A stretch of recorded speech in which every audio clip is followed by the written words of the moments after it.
Lil Durk, he got into some mess. Let's see what he got into, or what he supposedly got into. Without further ado, let's get into what you guys came here to see. Now, ever since last night, it's been a lot coming out concerning Lil Durk and OTF trial, where we found out a few new things pertaining to the RICO.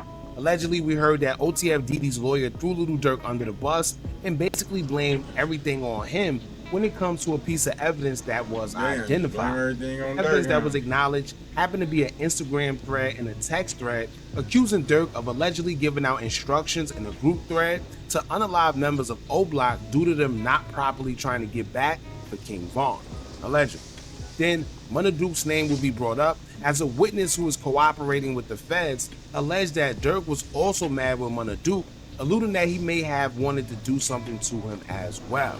Now, social media has been in a frenzy, and it's being rumored that OTF Diddy's lawyer threw Lil Durk under the bus, and some are even saying that OTF Diddy may be planning to cooperate with the feds. But one thing I must say about social media, y'all, they will turn on you in a blink. You plotting to do something. Just the other day, everyone was praising OTF Diddy for being a real friend after rumors started surfacing that allegedly OTF Diddy may be considering taking a rap for Lil Durk so he can get out and do what he has to do because he is the breadwinner. And now, just that fast, them same people are accusing OTF Diddy of doing the opposite and having his lawyer allegedly throw Lil Durk under the bus. Ain't gonna let him, now, like I explained in the previous video, if you never had co-defendants and you've never been incarcerated, then you might not know how this works. But even if you're in a RICO and y'all are fighting charges as y'all are grouped together, your lawyer's job is to represent you. And the only way he or she could properly do that is to separate you from the rest of your co-defendants so they can focus on you. Plus, let's say your co-defendant is being hit with an attempt on someone's life, but you only got a weapon possession charge. You would want to be separated from him or her so your lawyer can just focus on fighting your possession charge, which is a lower penalty than an attempt on someone's life. No different than the YSL RICO when they all took their own plea deals despite it all being considered one trial. And that's pretty much what we're going to see here with OTF. Now, as far as his lawyer allegedly stating that it was Durk who made whatever statements that they have evidence on, some may say that he threw Durk under the bus, but in reality, he was just pointing out the obvious.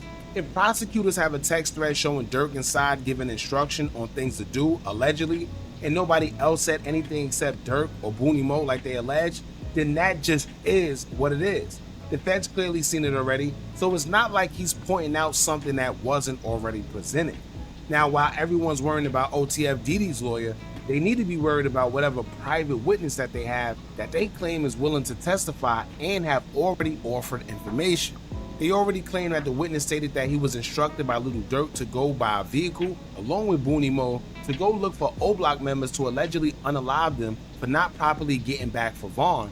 But the only reason they didn't is because of the police presence in O Block. Now, it's one thing to say that, but if he can prove that, whether it's text messages, phone logs, cash being sent through one of these digital apps or whatever, then it's not looking too good. I guess we'll just have to wait and see until the trial. But I'm sure there's more evidence and things they have to present, but they're just waiting. Now, recently, after all that will come out, we will now also learn that Lil Durk has since filed a motion to dismiss his second superseding indictment due to his vagueness. And by vague, I'm assuming they mean whatever charges aren't too clear or specific enough to pertain to Lil Durk in order for it to stick. And if they feel it is, then basically they want the prosecution to prove it. Which honestly, if you ask me, it sounds like a smart tactic by Durk's attorneys. They're basically saying, well, whatever you have against him, let us know so we can know what we're up against to properly fight against it. Which would force the hand of the prosecutors to kind of spill the beans on whatever evidence they have to an extent. At least, that's what it seems to me. Now, the document has been presented yet again by Twitter handle Durk All Day, and we're going to get into what the motion filed for the second superseding indictment details. Now, on the first page, it shows that the motion was actually filed, and the date given to have the hearing based on the motion is November 18th, 2025, which means prosecutors got a whole month and some to prepare.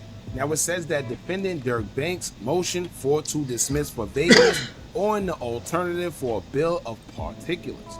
Now, according to Google, it says that a bill of particulars mean, quote, A bill of particulars in California is a written document that provides detailed information about the claims made in the lawsuit, which a defendant can request from the plaintiff to clarify vague allegations. It serves as a discovery tool to help the defendant prepare their case by understanding the specifics of the claims against.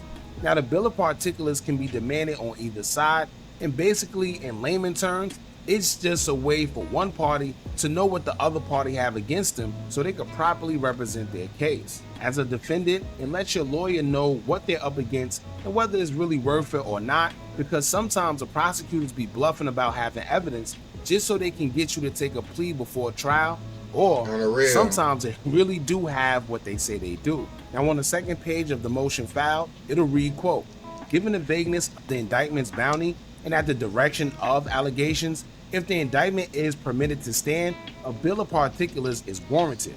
Mr. Banks requests a bill of particulars that reflect the theory upon which the grand jury rested its charging decision and that gives Mr. Banks fair notice of the allegations against him. Specifically, we request the following information: the language that Mr. Banks allegedly used to convey his offer of a pecuniary bounty in exchange for the M of TB. 2. The nature of the item of pecuniary value, the monetary reward or music opportunity that Mr. Banks is alleged to have offered and or delivered in exchange for the M. 3. The date, time, audience, and circumstances of the alleged bounty offer. And 4. The language used, date, time, audience, and circumstances related to them at the direction of allegations in the indictment. This request is made under Federal Rule of Criminal Procedure 7F, 5th, and 6th Amendments. So, yeah, what it seemed like to me personally is just them trying to see what evidence they got against Durk and also have them prove wholeheartedly that Durk gave direction for them to carry out this body. Now, if it's phone records, they have to show and prove the date, time, and etc. If it's text messages, they'll have to do that as well. But if they don't have some type of paper or digital trail showing Durk giving instruction or paying any cash or anything, then Durk just may be able to get that dismissed due to this motion.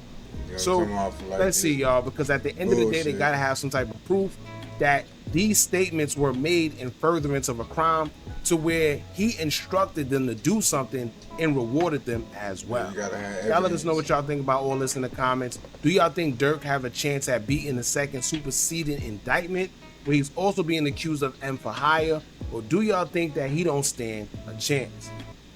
What y'all think? If he got all that proof, Lil Durk fried. Oh, excuse me. He fried, no lie. But if he can't prove it, he might can get away with it. But if he prove it, Durk, he fried. They're gonna start calling you bacon. I'm telling you. But anyway, like, comment, subscribe. I'm out.